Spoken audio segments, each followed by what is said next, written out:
বেকারত্বের বোঝা যখন গায়ে, তখন ছেলেটা রাতের অন্ধকারকে ভালোবাসে, দিনের আলোকে ভয় পায়। 18 বছর বয়সী বেকার ছেলেটা এখন বাবার চোখে তাকিয়ে কথা বলতে পারে না। এজন্যই দীর্ঘদিন থেকে একসাথে বসে খাবারটাও খায় না। এক সময় স্বপ্ন দেখতো, আর এখন স্বপ্ন দেখায়।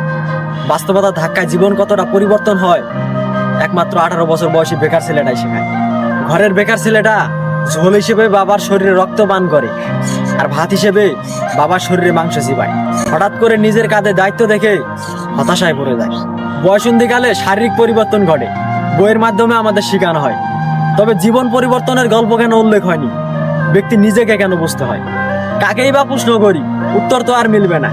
তবে তোমরা ছোট যারা রয়েছো, বেকারত্বকে হেয়ালি মনে করো না। একটা অবাক করা বিষয় হচ্ছে, আমরা 18 বছর বয়সী ছেলেরা দেখাই ভালো আছি, ভালো থাকি, তবে মুখ ও মুখোশের আড়ালে আমরা সবাই হতাশার ভুক্তভোগী।